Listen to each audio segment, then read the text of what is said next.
Hi, this is my fall collection. I will give you an overview now of everything that I've made for this fall.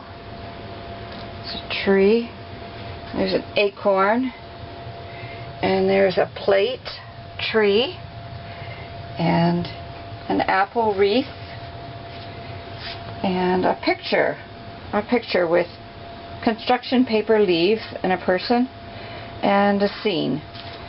Next we have a leaf with tissue paper, and these leaves you can buy at any dollar store and just glue them on a plate or glue them on a round circle of brown paper. These are just the foam leaves that you can glue on another circle, either construction paper, Bristol board, paper plates. This is a cute little guy. He's a maple leaf with zigzag accordion arms and legs. Over here we have a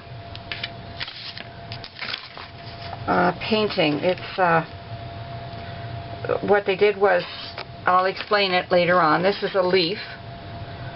It kind of looks kind of messy, but it's what they made. And this one is a cutout with the coloring behind and the leaves. Okay, next we have a tree, and it's made up with construction paper, and the leaves are made with a Q-tip, which I'll explain later. Okay, this one is, I hope you can see it, a picture of a leaves falling from a tree. It's a scene, and the children just tear up their leaves. Next we have a little squirrel, and we have felt for the squirrel's tail. Okay, next we have a giant leaf that we've made with paint and put on construction paper. And the last one we have is a picture right here of leaves, and you've taken pastels and colored around them like a rubbing. Okay, that's the beginning. I did forget one. This is a leaf with construction paper on it. Just little squares of tissue paper on the construction paper leaf. Okay, this is our construction paper tree. And what we did was, you just take a piece of brown construction paper and cut out the shape of a tree like that, and then give the children an assortment of odds and ends from construction paper. If you look carefully, you can see we have triangles, circles, rectangles, all sorts of shapes and sizes, even just pieces of paper. And they take them and they glue them all on the front, and then they glue a circle, or you can use a marker to make a hole for a squirrel to live in, and there's your construction paper tree. It's really easy, and the little guys really enjoy it, but then the older ones could too. So you just have to have your piece of construction paper, trace your tree, and you can find these are quite easy to do. Just make two straight lines, curve it out at the end, and then just make sort of a ball for the top, and put curves on it or scallops on it, and there you go. And then give them the odds and ends of construction paper, or give them colored pieces of construction paper, and they can cut their own shapes and then glue them on the tree. And there's their tree for fall. Next we have a wreath, which is made from a brown circle. Just take a large bowl, trace a bowl, and then cut around inside, and there's your circle if you don't know how to do a circle. Then just cut assorted pieces of apple or colors of apples. You can use this kind of apple, or you can just make like a round circle apple, like a more rounded. These are more red delicious apples. And then add at the top of it a bow, and there you go. There's your apple wreath, which we did with apples as well. Now this one, we just took a piece of finger paint paper, and they just squirted blobs on the finger paint paper. And if you want to, you can fold it over too. And that will, I think that's what we've done here, is we folded it over, and it's given us all the different colors on it. But you can see the points from the leaves. And then after it dries, says just take a leaf shape, however they want to do it, or however you want to do it, and just cut out points on it, and that can be a leaf. And there's your finger paint paper leaf. This one is from a paper plate, a fancy paper plate.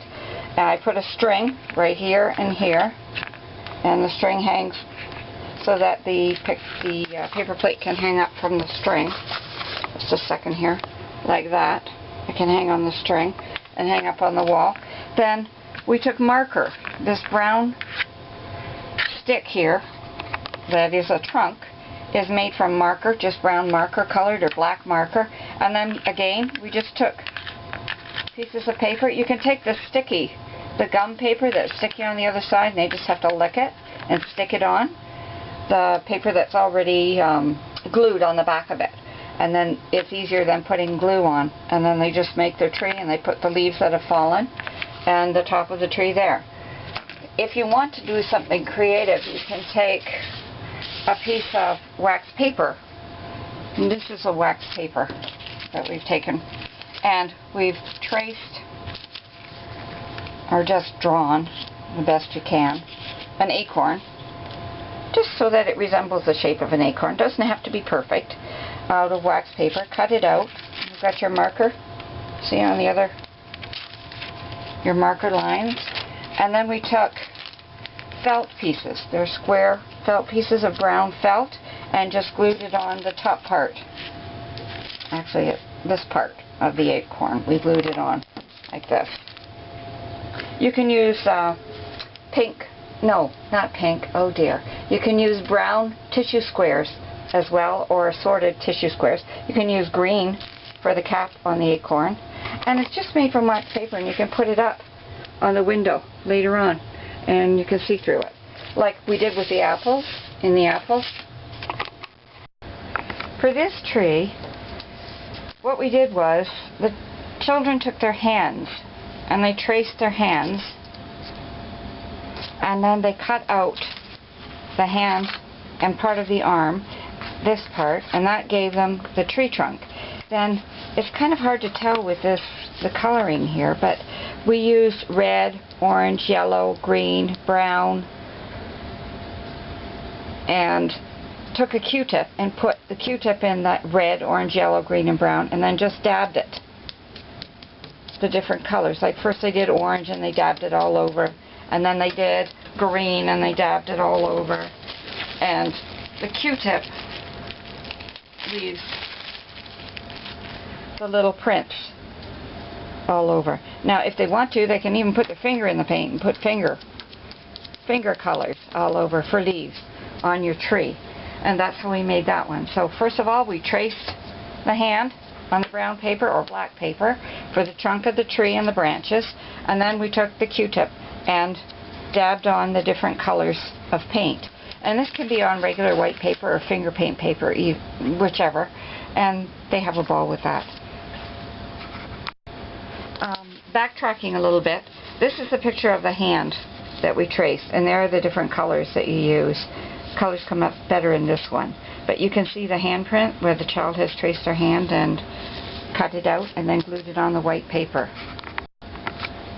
Okay, this one is again another wreath, and it's made from very stiff Bristol board paper.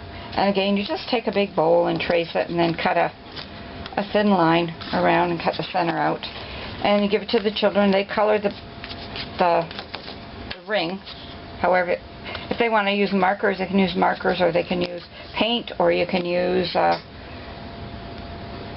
crayons if you like. And then at the dollar store you can buy like little shapes of leaves, different types of leaves, birds, and then you just give them a pile of them and they glue them on. Some of them are peel and stick, some of them are just glued on like that with glue. Okay, this one again, same thing, only this is this ring is wider. And these leaves are just again from the dollar store. They look like real leaves, and some of them are sparkly like these, and then they just glue them on and they fill up their wreath. And you can put a string on it or a ribbon on it and hang it up And that's their leaf wreath, or their autumn wreath. They could put that on their door of their bedroom if they like.